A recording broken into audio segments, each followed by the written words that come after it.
Showtime. Now it's live. Stream is That live. is really that has never happened before. I apologize, Ms. Armstrong. That has Breaking never the happened. mold.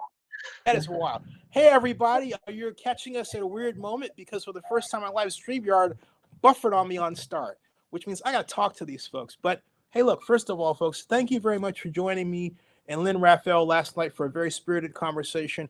I'm excited to welcome Erin Armstrong, who's running for District 5, Oakland City Council. And a lot of friends of mine have said, you've got to talk to this lady. She's really awesome. She's dynamic, da, da, da, da. So as I said to her before we started, to which she thought I was absolute nut, buckle up. Well, I enjoy the company. You got to be a little nuts to run for office, I think. Wow. Just a little. Yeah. Just a little. Hey, so how would you describe you? Because aside from the fact that you have the same last name as Lynn Armstrong, do you ever get pegged as being linked in any kind of way? I mean, certainly people have been like, any relation, and I'm like, no. Like, it's just a fairly common type of last name. Growing up, people would be like, "Are you related to the astronaut?" Like, so Yeah, Neil. I've always, and I'm not. So it's just kind of my common last name. But I mean, so I'm Erin Armstrong. I've lived in Oakland now for 15 years. My wife and I came here many years ago from New York City because it snowed in May, and that was it. We were done. And we instantly fell in love, though. Oakland was just the people, the places, the culture, everything about it was just so dynamic, so exciting, and we knew this was where we wanted to put down roots. And so we've been in Oakland ever since, and just growing roots, getting involved, doing our best to contribute to the city. And we're both really pleased right now that we're raising our 3-year-old daughter here. That's something we're really excited that we can do, and that she can, grow up in such a vibrant and exciting city. And so that's a little bit about who I am. Yeah. So wait, so New Yorker means that you're not watching the World Series, but you're rooting for the Yankees, right? Well, originally I moved. I was a transplant in New York as well. I grew up in a small town in the middle of Utah, which is a beautiful state, and it's a terrible place to be if you're LGBT.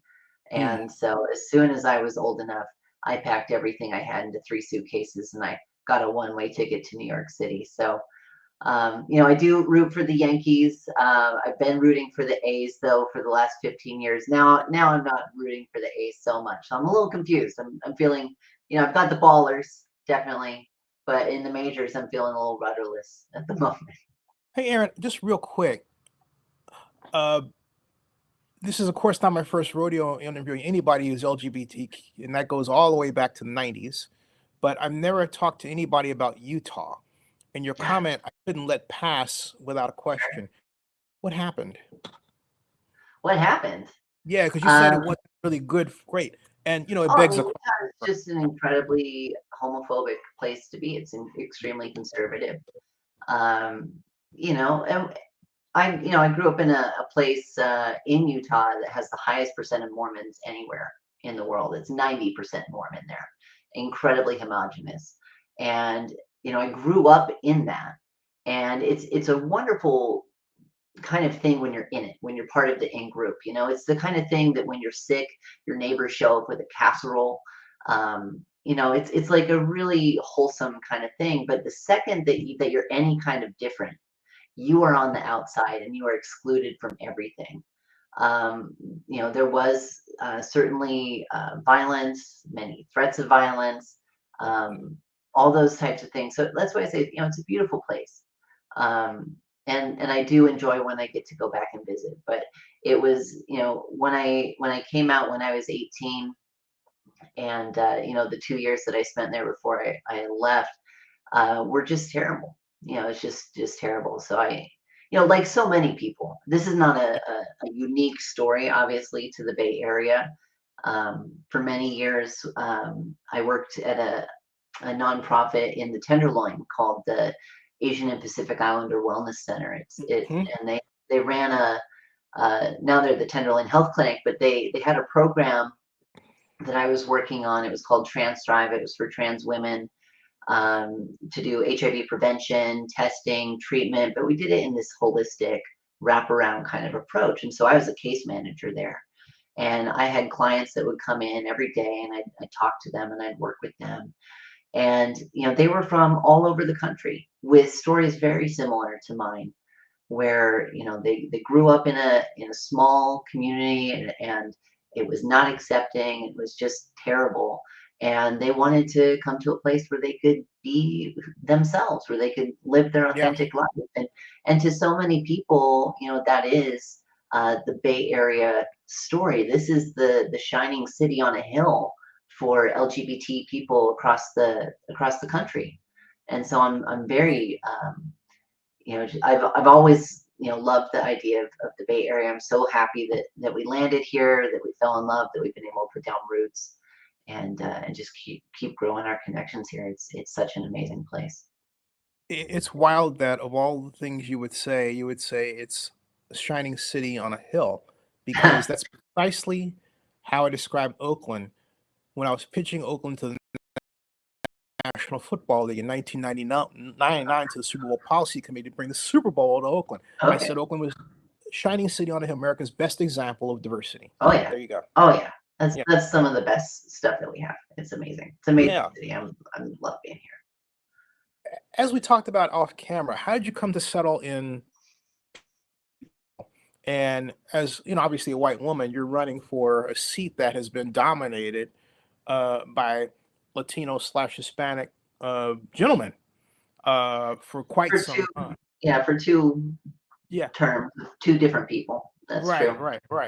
But they both had long terms. Right. Noel Gaio's been in office now for 32 years. He's been Yep. on the city council for 12. Um, and one of the things that I love about the Fruitvale district, and District 5 in particular, is it is one of the most diverse districts in the entire city. It does have a large Latino population. It's about 43% Latino, but the rest of it, the other 60%, is this incredible mix of everybody. And so, you've really, and that's part of what I love about why we're raising our daughter here, is that it is so diverse. It is so rich. And I gotta tell you, the food in the Fruitvale, like there's a reason that we won in Condé Nast, and it is the Fruitvale. It is. Yes. It is. This is the best, and I love Mexican food. And Me I've too. got 8 different restaurants, within walking distance that I could go to at any time. And so it's just, an incredible neighborhood, and we love the diversity. We love that we're here. For me though, you mentioned, people, a lot of insiders especially, talk about this idea of a Latino seat. You talk to the residents, nobody's talking about the Latino seat when I'm out knocking on doors or things like that. But you talk to like the political insiders, and they're like, "Oh, it's the Latino seat." Exactly. Well, Right. let's talk about that though, because like District 6 and District 7 both have a much larger Latino population. District 7 is 64% Latino, Mm-hmm. and so a majority. Yeah. But nobody's out there Seat, right? saying, Yeah. that should be the Latino seat. Here's the bottom line though for me. Latinos make up 1 in 3 residents in the city of Oakland. And I think that they should be represented everywhere in the entire Yeah. city. I think too often I've seen elected officials point to this idea of a Latino district as a way to shirk their responsibilities to their Latino constituents, to say, "Oh, well, I don't need to worry about that. We've got the Latino seat over in District 5, and they'll carry those kinds of issues." Everyone should be caring about these issues. Latinos are 1 in 3. And so, in this run, if I'm lucky enough to succeed, I'm going to represent everyone in this district, but I'm especially going to be representing the Latino community. I'm not going to pretend that I can be their voice, but what I can do is I can empower their leaders. I can lift them up. I can do everything I can in my position as a city council member to elevate and empower that community, and that's what I want to do. Here's perspective. How did we? This is a favorite question. Let's go late. Question. But I think I'm taking my favorite question first of all. What was the aha moment where you said, "Oh, what happened? What occurred on that very moment when it first came to your mind? You know. Yeah. I mean, it was kind of an interesting journey for me because I was not planning to run for office this year. This wasn't something that I was like, this is my year. Um, Obviously, I am running for office, and so things have changed. The moment for me actually came earlier in the year. And I've talked about this with a couple of reporters, so I think the story's out there and it's public. But initially, I was considering running for the at-large seat. When I pulled my original papers, I pulled them for at-large, and it was because I saw Tanya Love had pulled papers, and Right. I thought, oh my gosh, like Tanya's gonna run against Rebecca, like no. And so I had a conversation with Tanya. I was like, hey, what's going on? I saw that you're pulling papers. And she indicated that Rebecca was not going to be running. I thought, oh gosh, well, an open seat for at large, maybe that's something I could do. Because in my head, I'd always been telling myself, District 5 is the Latino district. I can't Yeah. run in District 5. But maybe at large, maybe I can do that. And so I started um, exploring what that might look like. I did, I pulled papers to show that I was interested in the seat, and I started talking with different stakeholders from throughout the city. So I was talking to unions, I was talking a lot to my neighbors, and different people within the Fruitvale that I'm connected to. I was talking to political consultants, and every single person that I talked to was saying, "But you live in District 5. Why aren't you running in District 5? Why are you in this madness that is this at-large race? There's going to be, dozens of candidates because who knows? It was everyone was throwing their hat in. They were like, why aren't you running in District 5? You need to run. And especially hearing that from my neighbors, from people in the community who I respect, talking to the nonprofits, the businesses, and hearing their desire for change in District 5, I thought, my goodness, maybe I really need to give District 5 a real look and not just kind of brush it off like I can't do it because it's the Latino seat. And so I did. I did a really deep dive. This isn't my first election. This isn't. I mean, it's the first time I'm the candidate, but I've certainly been a campaign manager before. I've been the field director for countywide ballot initiatives. So as and I have a master's in public policy and business, so I understand how to kind of do the analysis and like dig into this. And I'm looking at it, and I'm seeing the support that Noel has received over the last few elections, and every year it's gone down. It was 56% before, then it was 51 in 2020, and gosh, if you continue drawing that line, it's sub 50. I looked at all the previous elections. I looked at all the different stakeholders that were saying that they would support me, that they wanted me to run, and I determined that three things. One, a race in District 5 was going to be cheaper by a lot. It was going to be easier because this is an incredibly walkable district. There's not a lot of hills, and I can talk about what I've done with that. But I've walked this entire district twice. I've put on hundreds of miles on my legs this campaign, and it would be easier to win because it was a kind of a head-to-head as opposed to this wide open field where who knows what ranked choice voting is going to be. So, cheaper, easier, more likely I'd win. Those are three pretty big factors when you're looking at putting yourself and your family through what it takes to actually run a campaign. And so that was when I decided I was going to switch. And so when I officially launched the campaign, it was for District 5. And so far it's been an incredible reception that I've received. Like I mentioned, I've walked the district twice. I see you want to ask a question, so you can. I was going to ask, did you turn to your boss and ask for his opinion, or? Yeah, so I mean, because I work for Nate Miley, I'm a senior policy advisor. I've been with him for 8 years.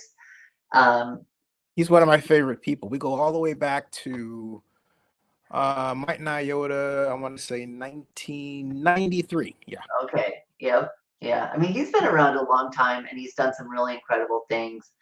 I've been so honored to kind of study from the school of Miley, um, and just learn from him over so many years. It's a master class in how to be an elected official and how to be effective in governance. And so I did talk to him early on, and one of the things you got to understand about Nate is he is a very loyal guy, and Yeah. he's known Noel for a very long time. And so when I talked to him, I was like, Nate, like I'm being asked by neighbors, by residents, by businesses to run in D5. He was like, oh, like, Wait, Aaron, did he do this? I'm sorry. I Yeah, said, yeah. You got like you got the Nate Miley impression down. Yeah, he definitely did. You could see that he was pained by it because he's a loyal guy and he's known Noel for 30 plus years, yeah. and so I don't think he wanted to have to pick between the two, right? And so but he said he's supporting me. I'm his number one choice, but anything he does for me, he's going to do for Noel. I thought, that's fair. That allows him to do Yeah. his thing, but it shows that he is supporting me in this. So we definitely had that conversation. And Nate's a straight shooter like that. He might give you the answer you want, but he'll give you the answer you need, Yeah, yeah. That's So I smart. definitely have appreciated his support. And I mean, he's done a lot for me, not only just for this campaign, but he's given me so many learning opportunities, growth opportunities, um, just so many incredible things to work on at the county that I'm so grateful for. So, I'm hoping to bring some of that pragmatism that he has, some of, um, the skills that I've learned working with him to the city council because I think we could really use that. Hey, so before we get off Nate, I have to ask you, what's the number one thing you learned from him? I think one of the best things that I've ever learned from Nate is the way he thinks really deeply about things. Um, and to not just give things like a gut reaction, Right. but to really be considerate before coming to a decision. So, I mean, that's one. The other one, um, I always call this like the secret power that elected officials have. He's so good at doing this because he's been an elected official for a long time. Mm-hmm. There's like two official powers that the city council member would have in the city of Oakland. One is policy, one is the budget. Those are the two things that you can really do. But there's this third secret power that I've learned from Nate, and it's the power to convene. It's the power to bring people together, to set a Yeah. table, to get all the stakeholders together, and to move towards a common cause. And that is something that he is so good at. And it's honestly the only way that you can tackle these really big problems that we're facing. And so that's something that I've seen in action. I've had the opportunity to use that, to practice that on many different occasions. And it's, like I said, something that I hope to bring to the city council because we really need somebody, I think, who can build those big coalitions, those big tents, and move us towards a safer Oakland, a cleaner Oakland, a more prosperous Oakland. And so that's what I'm trying to do. And you're right. He does think deeply. I think not too not too long ago, he asked me about two decisions involving the Coliseum, which I won't go into at length out of respect for your time. Sure. But they were privately shared, and I have to admit, I didn't mean to hurt him, but I had to cry because Mm, I respect that he asked me um, uh, a lot, and I thought by the fact that he asked me the way that he did, it deserved an honest answer. yeah. You know, because I really do love the man. Yeah, I say that right here. He's a great guy. He Yeah. really is. Yeah. The other thing, just before we get off Nate too, that I've learned, because I've learned so much, so it's hard to pick just one. But his motto for a long time has been delivering service to you. Hmm. And so in his office, it is a big priority that we pick up the phone. Doesn't matter who you are. Doesn't matter if you're the chief of staff, the senior policy advisor, the constituent liaison. Doesn't matter. Pick up the phone, and people are shocked when I pick up the phone. Because I'll still pick up the main line. I'm the senior policy advisor, but I'm going to pick up the main line, and I'll talk to people, and they're like, "Oh, I was expecting to leave a message."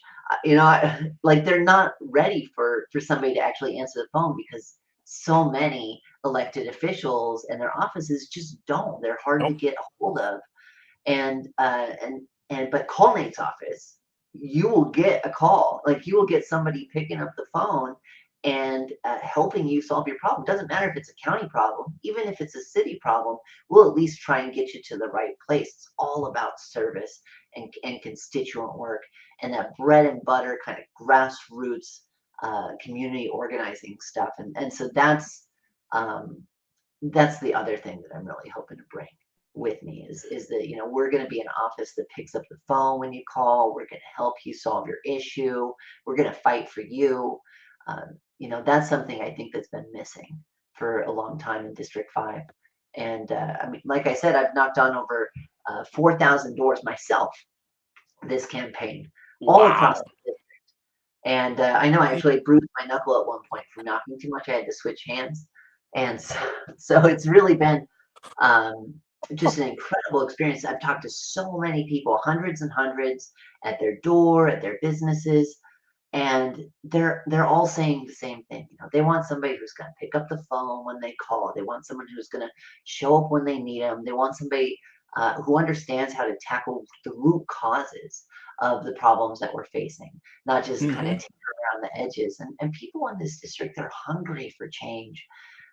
I think, in District 5, it's a district that's so often ignored by the city, and the residents feel ignored when it Yep. comes to getting their issues solved, and when it comes to, you call the city council member and nobody picks up the phone and nobody returns your call, and I just, I think that we deserve a lot better here in District 5, and so that's a big piece why I'm running as well. What What are they saying in your listening tour, for want of a better term? It's really that. What are you hearing most of all? I think I know the answer, but then maybe I don't. And you've done the work, Yeah. more so than long. I'm not going to name names. That's not fair. You've done the work. What have you learned along this tour?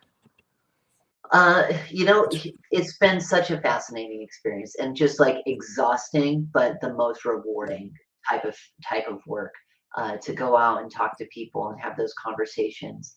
And I've been doing it since July, so it took me 3 months to cover the entire district, knocking on Wow.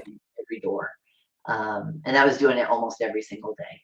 And across the district, it doesn't matter where you are, they're all saying the same thing. They want basic city services. They want public safety. They want clean streets. They want a city that's thriving. Those are the things. Now, in each neighborhood, it shows up a little different. So, in some neighborhoods, there's an overpass, for example, under 580, that's an illegal dumping Hmm. hotspot, and they're getting a lot of cars getting stripped and burnt and things like that right there, right in a residential neighborhood. So they're very concerned about that. That's how clean streets and safe neighborhoods is showing up for them. In other neighborhoods, we've got an encampment in our park and it's right next to the toddler playground, or there's an encampment right next to the school, and so all the kids are having to walk through it on their way back and forth from school. Um, in other areas, it's these streets, these potholes are 6 feet wide and 6 inches deep, and our car tire keeps breaking. So it's always the same thing. It's basic city services. They want public safety. They want to feel safe walking around their neighborhood. They want to feel safe opening their business. And it's clean streets. They're tired of walking past illegal dumping and burnt out cars and graffiti and all of those types of things. And so that's really what I've been hearing from the constituents. And that's why, my platform for running, it's clean streets and safe neighborhoods. And I believe that if we can achieve that, if we can get clean streets and safe neighborhoods, that's how Oakland is going to thrive. Because that's how we're going to make businesses want to stay here. People are going to want to have a business here. They're going to want to start a business. People are going to want to move here and live here and stay here. I can't tell you, and it breaks my heart, the number of people I've talked to at the door that say that they're ready to move, that they're already one foot out the door. They're going to go to Sacramento. They're going to go to Colorado. They're leaving. And they're leaving because that lack of the basic city services, the lack of public safety, the lack of clean streets. We live in such an amazing city. But it's hard to enjoy it. It's hard to enjoy the beauty at your local park or the history, of your neighborhood when you're walking around and there's burnt out cars and there's piles of garbage. It's hard to see the beauty when Or it's in this state. my place over by Adams Point. I've been here caregiving for my mom in Georgia, but I found a photograph. Actually, it was a video of a man scaling a fence, and I yelled, "That's my place!" He was Oh scaling. no! Yeah, he was on Nextdoor. I grabbed the Oh video. no! Oh no! Yeah, downloaded it, made a new vlog, put it up on my platform on specifically on oaklandnewsonline.com and oaklandnewsnowblog.com. Yeah. And I shuddered because this man literally he scaled the thing and then did a Peter Pan on the other side. Bam, you know? And I'm looking at this and I'm going, and I'm thinking, my first thought was, my apartment is right there. My mailbox is right there. Where the Right. blankety blank is this blankety blank going? Right? Yeah. And the feeling of vulnerability from a distance was undescribable. Yeah. You know, and it's that from where my question to you, where do we go wrong? I mean, it's hard to pinpoint. It's kind of like death by 1,000 cuts, I think, at this point. Yeah, well said. And because I couldn't point to like a single specific thing, but there's just been a lot of little things over time. I think that there's been a deep underinvestment in our communities. And so, if you grow up in a city and you feel like that city doesn't love you, that city doesn't care for you, doesn't give a shit about you, then why are you going to give a shit about that city? Yeah. Who cares if you throw your cup of, your garbage out the window? No one cares about you, kind of thing. So I think, we really got to get back to this place where people feel love for their city. And, I think we do that by showing the city, showing our residents that we care, that we're here, that we're cleaning up the streets, that we're making sure that you're safe when you're going to school or your local businesses, that, the police are showing up when your home gets robbed. That's the kind of things where people can start to feel like, you know what, like we're all in this together, and the city cares. The city's showing up for me. And, I think that could go a long way. Touched on something else that reminds me of something that happened a long time ago. I was trying to bring this to Oakland. And I went to the city. I was going to work one day when she was our city manager before we turned over. There was a man who worked for Public Works who would not stop, didn't know the man, making fun of me. He saw me on television. Well, here, this is someone who's paid by us. Erin straight. Every time you saw me go in my office, Super Bowl, and on the 8th day, I had to Bobcat and literally say, say it. That, when I'm expressing to you then, was common. And from that point to now, I always get questions from people, why do you care about Oakland? And some of those questions are people who have worked for Oakland, and retired. Mm-hmm. Why? I have never been able to pinpoint, although I have a theory that goes with San Francisco. My thought exists, we wouldn't have this problem. But why is it that people who work for the city of Oakland, are so willing to not care about the city of Oakland? I mean, if I could answer that question, we'd be able to solve a lot of problems. That's for sure. It's frustrating though. I can share, for example, when you got like a illegal dumping on your corner, and I've had Yeah. it. I had a mattress dumped just a couple weeks ago. I've had a toilet dumped outside my house, all kinds of bags of garbage and stuff like that. And then you watch the garbage truck come through and not pick it up, and you're like, like I understand why it's not in their franchise agreement, but and they're not city employees, they're waste management employees, but it's that feeling of, gosh, why don't you care about my neighborhood the same way that I care about my neighborhood? Yeah. You're here doing a public service, right? You're cleaning the street, or you're picking up the garbage, or you're putting in, fixing the potholes or something like that. I mean, it's it's a challenging job, though. I will say that, work, and working for the city, and I know it, working for the county, oftentimes it's a thankless job. I'm doing this kind of work. I went into nonprofits and public policy because I always wanted to have an impact with my work. I didn't want to just be selling widgets to people that they'd throw away later. That wasn't compelling to me in like how I'm going to spend the majority of my time um, and effort through my life. Like I want to make a difference. I want to make the world a better place. And so to be fighting for that, so I'm just sharing my own personal experience, right? But to be Sure. doing something or working on a policy. For example, I worked on early care and education for many years, trying to increase access to early care and education for our families, Hmm. so that all kids 0 through 5 could go to childcare and preschool. There's so many benefits throughout their entire life. There's benefits to the parents who can then go to work. There's economic benefits. It's such a good policy. But then knocking on doors for it and talking to people and just getting people like, well, fuck the kids. And it was Hmm. like, oh my goodness. I'm just trying to make a difference. I'm just trying to make the world a better place, Yeah. kind of. It's disheartening. That's just one specific example.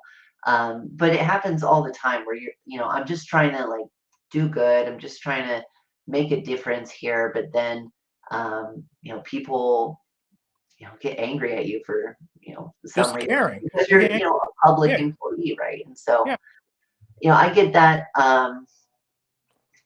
I mean, it's hard because this is my first time running for office. Hmm. Um, and so to see like different comments about me online from people who I've never met that are not accurate about me, or saying different things where I'm like, whoa, like where did that come from? Um, Well, for the record, I haven't read anything about you oh, I online. mean, there hasn't been a lot, but like there were rumors out there that I was gonna like keep my job at the county and work at the city. I'm like, why would I do that? Like, who started this rumor? Um, it was I've never said anything to that effect. But all of a sudden there's like people saying it on Reddit, and it's like, okay, Oh, so Reddit is a cesspool for bullshit. right. I mean, golly, no, go So, figure. at least I'm not on Twitter, or X, I guess they call it now. Yeah. But to see that commentary where it's like, I'm just out here trying to make a difference and trying to do good. But because I'm doing it in a public way, because I'm running for a public office, all of a sudden, people can say what they want about you, and things like that. So it's hard. And what I've learned, though, and I actually learned this from Nate as well, is you just got to put your head down and do the work. Yeah. Let the work speak Yeah. for Yeah. you. You're not going to win any arguments if somebody has some bias against you for whatever reason. But just put your head down and do the work, and that's what's going to show people that you really mean it. And so that's what I've been doing this campaign. I've just been putting my head down and doing the work. What are your thoughts about our homeless problem? I think that it is probably one of the biggest challenges that we're facing. And it's not just, to be frank, an Oakland problem, Yeah. or a Bay Area problem, or a California. Like, this is a national problem. but it is manifesting here in an outsized way. And there's a lot of reasons for that. Part of it is the cost of living is incredibly high in the Bay Area. And there's a one-to-one correlation between the cost of living going up and your homeless population going up. It's just that's what happens. Mm-hmm. And it makes a lot of sense when you think, oh gosh, it's more expensive to rent, less people are going to be able to afford to rent.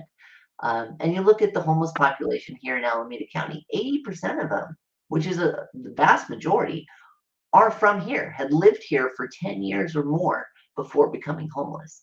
And so Yeah. there's a lot of people who have been displaced or evicted. And the fact is, right now, so many people are living on the edge because of the high cost of living that if one thing were to happen to them, if they were to get in a car wreck and couldn't get to work with their car, if they were to break their leg while they were out doing something and had to, stay home and miss their job or something, and they get fired, and then that spirals, and it can very easily turn into a homeless situation. So that's part of the problem. Is one, it's way too easy right now to fall into homelessness because It the cost is. of living is so high. And so that's why I was very proud to work on Measure W, which came in 2020. It's for homeless prevention. Um, and the idea is that we use short-term, shallow subsidies. So your car breaks down. Let's help you fix your car. You break your leg. Let's cover your rent while your leg heals. Short term. This isn't long-term government assistance. It's short term. It's just for specific things. It's shallow. But if we can keep somebody in their home, it is so much more cost effective than trying to rehouse them Yep. after they've become homeless. They've lost all of their things, their documentation's gone, they now have an eviction on their record, they've dealt with all the trauma of becoming homeless, so their mental health is going to be impacted. Let's prevent all of that. And that's something we have to do. So I look at homelessness, kind of from a couple different levels. At the macro level, big picture, we have to deal with the cost of living. We Mm-hmm. have to help people so that they're not falling into homelessness. We have to prevent that. And at the same time, we have to build a lot more affordable housing. Oakland has not been meeting its affordable housing numbers for a long time. And Nope. that's a big reason why the rent is so high and why it's so expensive to live here. We haven't Yeah. been building housing to keep up.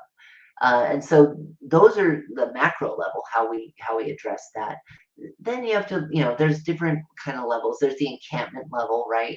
I designed the encampment hygiene and sanitation policy for Alameda County. This only applies in unincorporated Alameda County, but a lot of other cities have adopted this kind of thing. And what it says is, gosh, there's a lot of people living in this encampment. We should provide garbage service here. Because I tell you, in my house, if I didn't have regular garbage service every week coming and picking up the trash, my house would look like an encampment pretty quick. Like that's going to pile up. And so you've got a whole bunch of people living here, like we need to provide that basic service. They need access to fresh water. They need access to showers and Mm-hmm. laundry. So that was kind of the policy that we set for Alameda County, and many cities across the county have adopted that. So that's what you got to do on the encampment level, is you got to make sure that you're keeping it safe, you're keeping it clean, and then when you close it, obviously you can't just close something down without offering people access to shelter. Otherwise, Yeah. you're just playing whack-a-mole. And that's not going to fix the underlying problem. It's just going to shuffle it around and move it to a new area, while further traumatizing the people who are living on the streets. So we have to be offering shelter, and that's at the client level. It's at the individual level. We need to be offering people shelter. We need to, partner with with the county on this. The care courts are coming later this year. This is a state policy the counties are implementing. We need to make sure our macro teams are plugged into that kind of stuff to really connect people to care. But ultimately, we did see the repeal of the Boise decision. Now we have the Grant Pass decision that has said that you can enforce your laws. You can enforce your laws. And so I do think that the city needs to start enforcing this encampment management policy in a real way. And it says some good things in there. It says you can't have an encampment in a residential neighborhood in front of a house. You can't have an encampment by a school or in a park. These are public spaces Right. that the public should be able to access and use. That's part of why people are so frustrated right now is all of our public spaces are being trashed for a variety of reasons. But so we have to enforce that. But when we do, we have to partner it with an offer of shelter. So My that's question. kind Oh, of a go ahead. big take. My question has always been, why can't we just simply give money to the people who need the money to stay in their place? And why don't we do it more effectively? Because I look at the whole encampment problem and I see it as a representative of a burgeoning number of people who don't have a place to go, and they're literally forming these groups. And I don't think they don't really want to be there. Although I would say, based on someone I interviewed 6 years ago at City Hall, told me I had the right to be homeless. That was the first time I heard anybody say that in Oakland's history, in my history in Oakland, right? Some And I, do, but most of them don't, and many of them are working. Like, yeah, and that's a real tragedy when you're working and you still can't afford a place to live. You should, if you're putting in a full-time work, you should be able to afford a place to live. That's the bottom line. And be able to afford food and all the necessities of life. That's what work is supposed to be providing to us. And so that's frustrating. What you're hitting on though is that macro piece, right? When we look at it, there's kind of an entry into homelessness. There's the people who are homeless, and then there's exits from yeah. homelessness. And so what we've seen is that group of people who are homeless has grown every year by like 10 to 20% for the last 5 to 10 years. And that's because more people are coming into homelessness than are exiting. And so the Hmm. pool is growing. And many of them are unsheltered in California. And so that's why it's showing up on our streets and in our parks and things like that. Um, My half sister has the problem in Nevada. I send her money, and it's because, not to belabor that point, but uh, it's very difficult for me to contain my anger with her parents. I'll just leave it at that. sure. So anyway, Yeah, but that's where the like Measure W that I was talking Mhm. about, that is that homeless prevention dollars. It passed in 2020, and the county has been collecting that tax for many years now.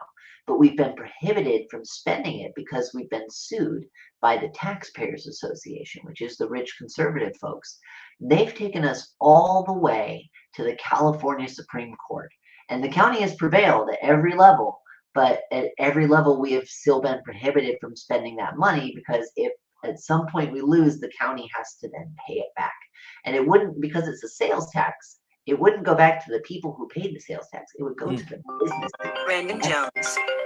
Hold on a second. Let me get rid of that. Sorry. Go ahead. No worries. So it's been very frustrating because we literally have hundreds of millions of dollars that is sitting in a giant pot at the county collecting interest. It could be used for homeless prevention services, but we've been legally prohibited from spending it. This would have been money that would have made such a difference at the end of the pandemic as the eviction moratoriums were Yeah. being lifted. Yeah. And it's so painful to know that that money is there and it could be used for that purpose, but to know that we're being legally prohibited from using it. So I'm very hopeful that the county will be prevailing soon, and the city, because it's a general tax, so it can be used for anything at the county. But the city needs to be in a position to start advocating immediately for this money so that we can stem the flow of people into homelessness. We Where's have to. Gavin on this? Do you know? I haven't heard him take a position on it. Hmm. Yeah. I have to text him about that. That. Give him a call. I mean, everything I hear is that it should prevail in the next year. Um, I'm hoping by the end of this year we will see. Obviously, it's up to the court system, but it's already been heard at the California Supreme Court, and it can't be appealed beyond that. So whatever they decide, that's the decision, and we'll start to make it. We did the same thing with Measure C Yeah. recently, also 2020, and Yeah. the county just prevailed, and we finally started spending the money 4 years later. And so I expect that we'll have a similar situation, It's but that's what city, and you and can add. and that's what I'm getting at. It's this. what my objection to, and I'm not phrasing this properly. I'm a fan of having a planning background, affordable housing, extra affordable housing. But what I can't stand, I'm happy to be straightened out on this, okay, is what I feel is this political, well, we'll build affordable housing as a promise and as a promise. And I keep thinking, wait a minute, a homeless person has to wait on that structure to be built. Why not give them money and then make sure they're able to locate areas to live and then get that part of the pipeline going rather than this, this wait thing. Hurry up. It's like the hurry up and wait. I think it's insulting to people who are really into that that position. It's like we're Yeah. building affordable housing. Well, yeah, but it's not solving the problem. How can we have this, right? That's what I'm getting at. It's this. Well, there's, my honest assessment is that there's no quick wins. There's no easy fixes to this kind of problem. And like you're pointing out, the solutions like building more housing takes decades. We dug ourselves a hole over a very long time by not keeping up with the amount of housing we need to build. And so to get out of it, it's going to take just as much time.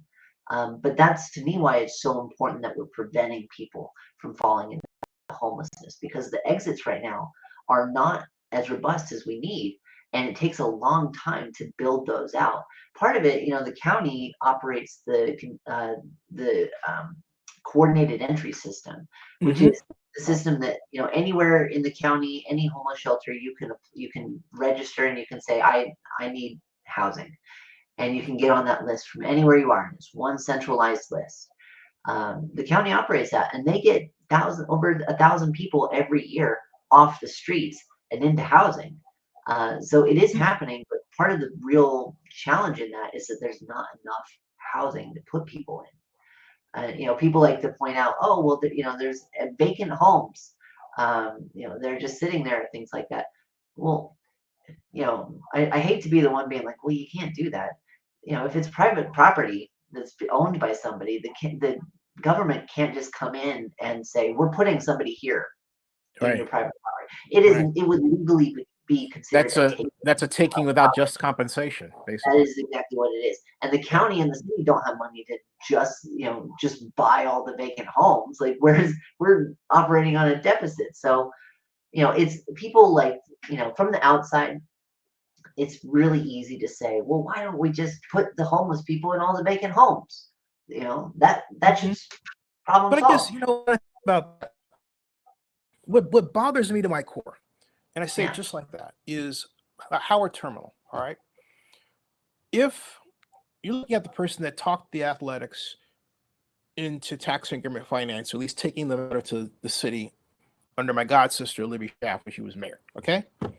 Long story short, they being the city of Oakland, hired Century Urban, had no idea what it was doing with redevelopment financing calculations. Real simple. They shorted the city of Oakland $1 billion in tax increment revenue.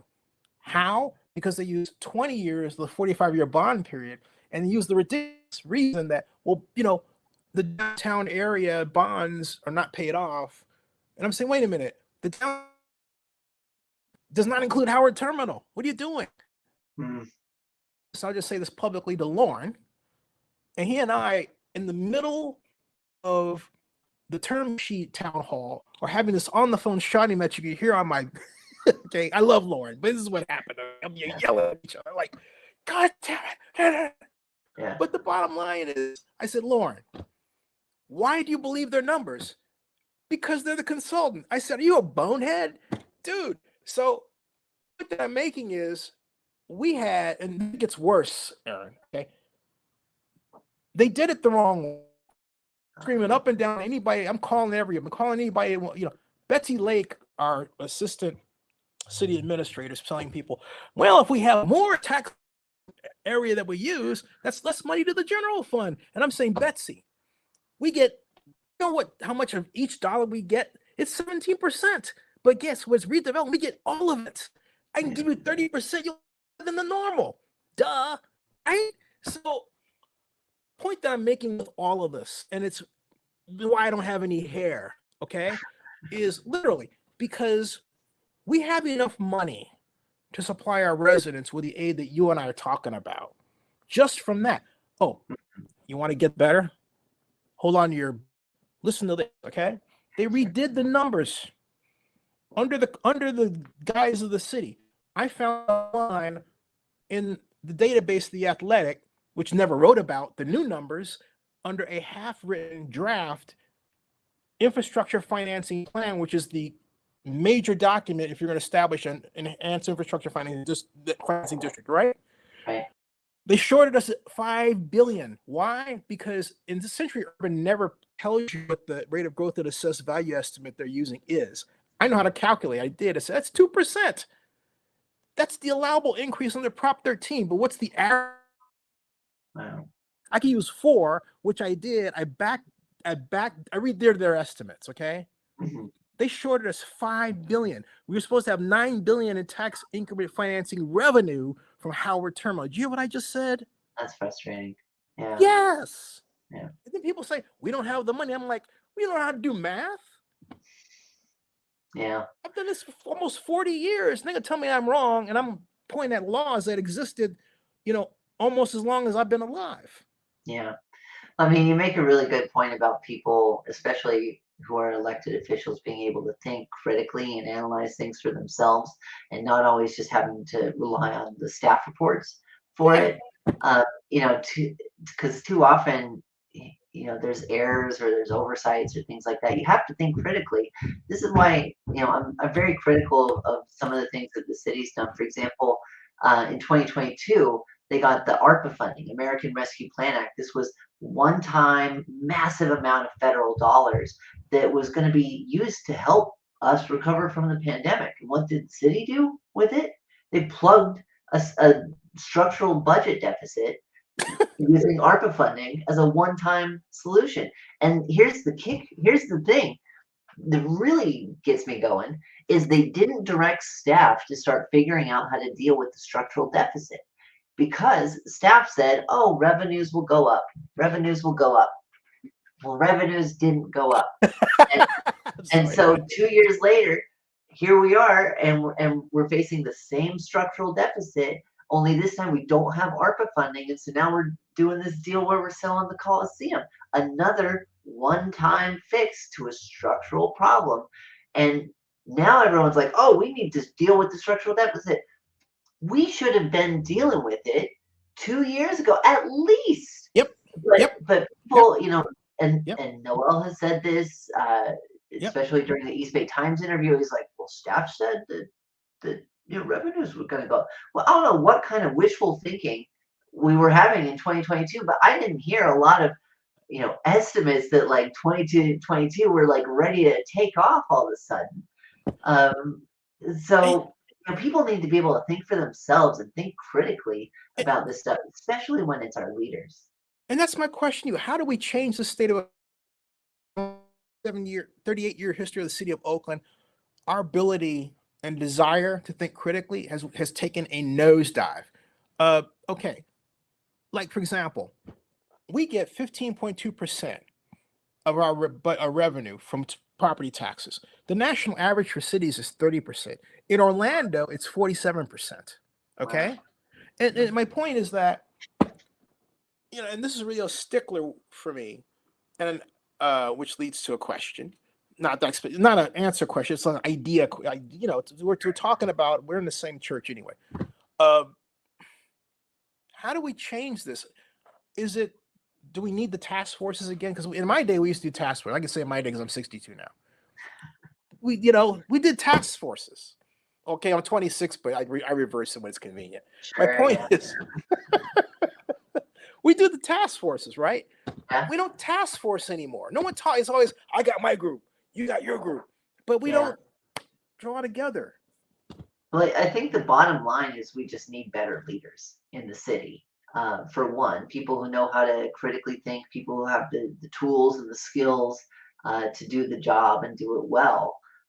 Like I mentioned, I have a master's in business administration and master's in public policy, an MBA, MPP. And those are things that have served me incredibly well and will continue to serve me well.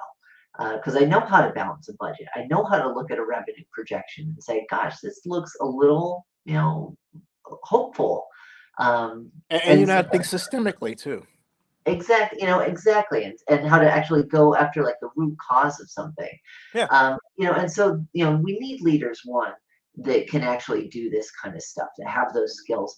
The second, on the task force thing, I think this is that power that I was talking about, the power to convene, the power to lift up and empower. And to me, like Nate, Nate's an old school guy, Nate Miley.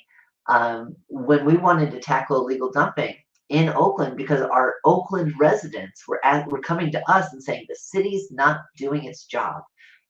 Oh, wow. Nate Miley, Coming to you as the county. help us. Yeah. You used to be on the city council. Please help us. And he did. And so what he did is he created the Alameda County Illegal Dumping Task Force. We call it the ACID Task Force. And what he did is he brought together the city and the county and BART and Caltrans. So we had the DA, the sheriff, all of our public sector partners are working together. We brought together the local businesses that were in the area, because we adopted a 2-mile stretch of road to start piloting different strategies that could work. So we had all the local businesses there, the community groups, the schools, the religious organizations, the neighborhood councils. Everybody had a seat at the table.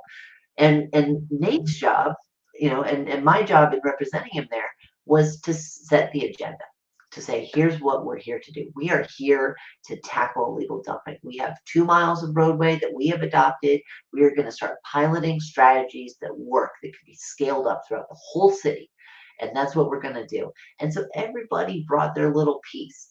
And together we were able to be a lot greater than the sum of our parts. And so just a couple examples. We planted over 150 trees. But who dug all the holes? Well, that was McGuire and Hester bringing out some of their equipment to dig the holes.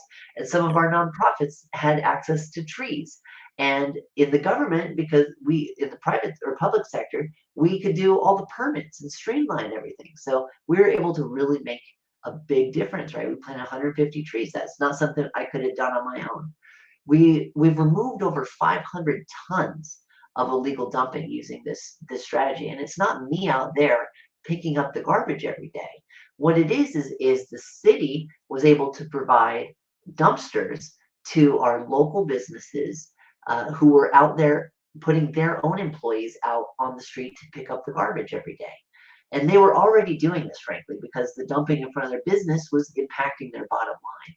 But the problem was then they had to take that garbage to the dump and pay hundreds of dollars every time they did that to get rid of the garbage. And so now here's the city saying, here's a free dumpster, pick up the illegal dumping on the street, put it in here, call us when it's full. This is a win-win, because now the city doesn't have to come by and pick up garbage across a 2-mile stretch of road, which is really time consuming. They just have to come and pick up a dumpster once a week. That's it. And Yep. the residents get to win because they don't have to step across piles of illegal dumping waiting for weeks for the city to show up. And the businesses win because they're not having to spend their own money to take it to the dump anymore. And so this isn't the kind of stuff that the city can do on its own or the county can do it on its own. But when we all came together in a task force to tackle the problem, we were able to do it. And all those programs are still in place today. And so by sustaining those strategies, by preventing illegal dumping, by making sure it could get picked up quickly and effectively, by enforcing the law, we piloted cameras out there, and the city's starting to replicate based on the pilot that we did. By doing that and then sustaining it. This can't be a flash in the pan. It can't be coming in and just doing one cleanup and then you're done. That's not going to solve the problem. You have to sustain it. And by doing that over the course of 4 years, we changed 2 miles of the worst illegal dumping hotspots you've ever seen in your life. Like I'm talking like 3-foot piles, multiple big piles every single night, every night. Congratulations. And, Wow. and today it's a beautiful tree-lined street that rarely receives any dumping. But these are strategies that can be scaled up. They can be replicated throughout the entire city, but it's not something that the city can do alone. And so, I think that's one of the things that I actually want to do if I'm lucky enough to be elected, is I want to create a clean streets task force. And it Mhm. needs to have that broad partnership I'm talking about, the city, the county, Union Pacific, BART, all the public sector needs to be there. And then we need to get the businesses, the nonprofits, the community groups, everyone needs to come together. And we're going to start tackling this citywide, because the kind of problems that we're facing are not ones that we can just keep tinkering around the edges. We need real solutions that are comprehensive and that we can sustain. And that's how we're going to be able to turn the table on some of these really big problems, whether it's illegal dumping, whether it's homelessness, whether it's affordable housing or mental health. It's the same approach. It's the same approach. Hey, let's talk about, because I was touching on economic development, and also before that, if you win, what will be the first problem you tackle when you walk into that office? Because there's no list per se. It's Yeah. it's an open book. How are you gonna? What's the first thing you're gonna do? Well, the first thing I'm going to do is figure out how we're going to get a new mayor. So Okay. that's just being honest. Sure. You know, that's going to be the first order of business for the new council, is setting the Wait special for it. election and who's going to be the interim and all that kind of stuff. But once that settles down, I think there's a few priorities that I have, especially for my district. One is I've talked to a lot of the Latino businesses along East 14th, along Foothill. They've got a really great group that they're self-organizing around, and I've heard their concerns. They're very interested in a business improvement district. They used to have one, it was not implemented well, and Hmm. so it was not renewed. But a lot of the problems that they are talking about could be addressed by a business improvement district. But in order to create a business improvement district, you are required by part of the process to have a study on what that would be. The Yep. study costs about $3,000. It's pennies. It's pennies. Yeah. The city council member, you have funds that you can use from your office to pay for that. That would be like one of the lowest hanging fruits that I could do, is make sure that that study is paid for and we get that process underway so that we can start supporting our local businesses. Well, not only that, put your economic development department to work and them write the doggone study. So there's that piece. Some of the other things I want to do, like I mentioned, the Clean Streets Task Force. That's what I'm really interested in leading for the entire city. But a special focus needs to be here in District 5, because we suffer from a lot of the disparities when it comes to things like illegal dumping, encampments, lack of tree cover. Our roads aren't being paved, all those kinds of things. So, but I really want to focus that. But you asked about economic development. Like I said earlier, we have to get the basics right. We have to get the clean streets. We have to get the safe neighborhoods. And if we can do that, that's how we're going to thrive. That's how we're going to prevent our businesses from closing down and leaving. And so I'm going to Here's support businesses, but I'm going to focus on those basics. We have to get those right. here's why I ask, because historically we've done business development or and attraction, or just retention. Uh, if a person has a problem where they need to do what we call code enforcement, in other words, hey, broken windows, that sort of thing, we used to help a person pay for that. Yeah. We don't do that anymore. I had an argument last night. I'm not going to mention. Yeah, Lynn Raphael, my buddy, but Okay. Lynn pissed me off because he said, "Well, we don't need to pay for that." He basically said, "Hey, look, just pay attention to safety." But I said, "Lynn, you have people who've been you point out yourself, Lynn, hit 1, 2, 3, right? They need help paying for that. Otherwise, the city's going to come in and tax them, which is the other problem. We have these bureaucrats in our own city hall that think it's okay to go out and harm businesses with these additional costs in the worst moments after they've been vandalized. Yeah. Who does that, right? It's really tough right now for our local businesses, and I've heard this across the district when I'm talking to our local business owners.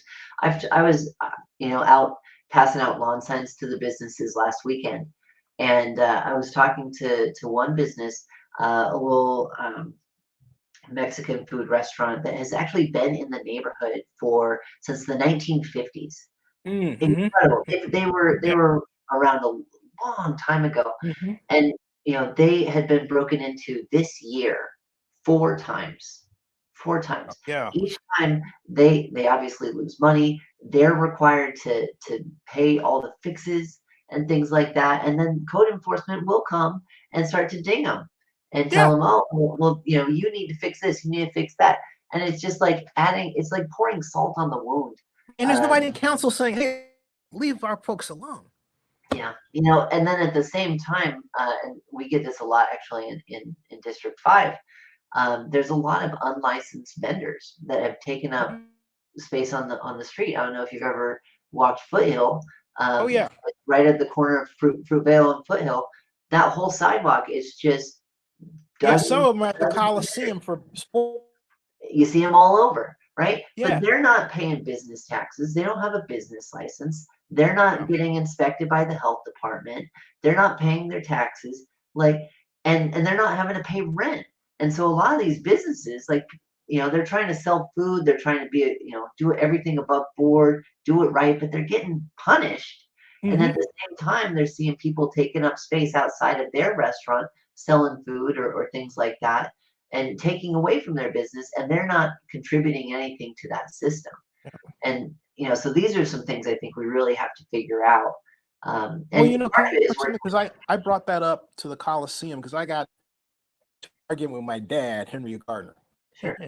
And my point was that this company were way back in 1987, and they figured out a solution. They called them push carts.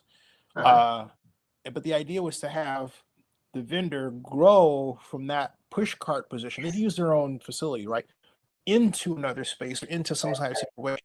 And all I'm saying to do is this: going from street to building, from street to brick, right, something like that. Yep. Rather than harassing them as they perceive they're being harassed, right? Exactly. So how you approach it is really, really important. And it's honestly like one of the keys to making sure it's done right. Yeah. Because these are also entrepreneurs, and they're people who are trying to make a business and Right. grow and things. But what the city needs to do is provide that technical assistance and the opportunity so that they can grow. And so there's different levels, whether it's a push cart or you have a food truck, or you have your own brick and mortar store, right? But what's the pathway that the city is creating, and how are we helping people move along that pathway? That's the kind of stuff that I don't want to just come in, right, and clamp down, but because people are really trying. But I want to make how can we get like an incubator, like a community kitchen, Right. where people can come and they can use a licensed facility that's inspected and all that, and they can pay maybe a little rent, right? It's shared across everybody, and then they can sell their goods and things like that. Like we can move, use this as an asset, right? People are ambitious. People are producing things. We just, the city needs to figure out how to channel that into an appropriate pathway instead of just throwing its hands up like they're doing now and saying we can't do anything. Or worse, like Henry wants to just push them out on the street. I'm saying, why are we doing that to these folks when they can be an asset? And they have a job. They're creating a job. We're penalizing them for creating their own jobs. Yeah. But I think too often the city it's very bureaucratic, and so navigating those kinds of things, getting a business license, getting a health inspection, all those kinds of things can be real barriers, especially if you're coming to this country. Maybe you're an immigrant or something like that. It can be very daunting. And so that's why I'm talking about the technical assistance piece Right. to really help people. It has to be culturally appropriate as well. We have to have language access and all those things so that people can get on the right path and grow their business. But at the same time, it has to be fair to the people who are doing it right, who are paying their rent and have been there for a long time doing the work. And so obviously you want to find a balance, but those are when I think about economic development, especially in District 5, these are a lot of things that I'm hearing about. You got to come back because it's been almost over an hour.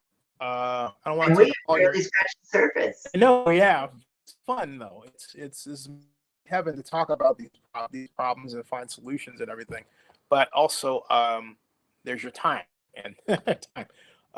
Folks select her. I'm impressed. Okay, I think you'd be a net, a breath of fresh air for District 5.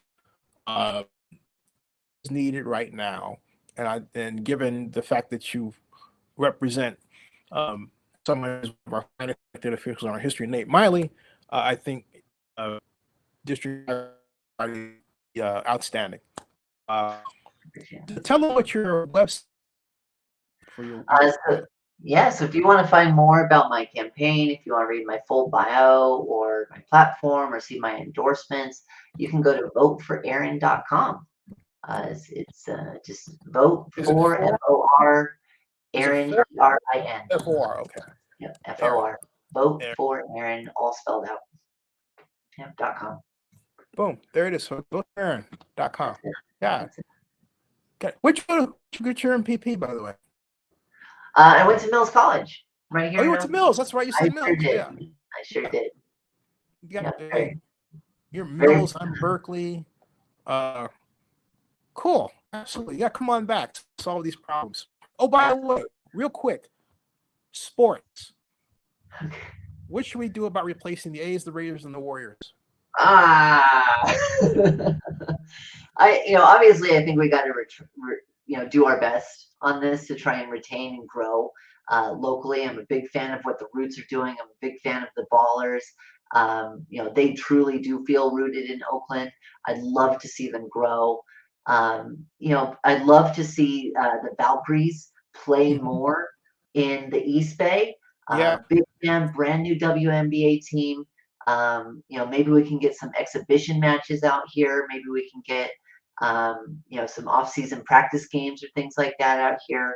Because I know they're playing at Chase, but this is a world-class city. We deserve world-class features here in this city. Yes. But I want to see them done in a way that it's homegrown, it's local, it's stuff that we can really be proud of, that's rooted truly in Oakland, that's not just going to get picked up by some billionaire investor and moved around at their whim. And so that's what I'd like to see. Awesome. Like I said, you got to come on back, folks. Fun conversation. Come on back and hey, subscribe to Zenny62 on YouTube, bookmark oaklandnewsonline.com, zenny report.com, and zenny62blog.com. And for our business matters, zenny62media.com. That's our Delaware sequel. Erin, you don't have to move a muscle. I got you, folks. Tomorrow, Melody Goolsby, she's running for District 7 City Council. She's going to come on and talk about her run. Wow, I've got all these calls and people interviewing. So it's fun stuff, right? That time. That ends the stream. All right. Don't move a muscle, right?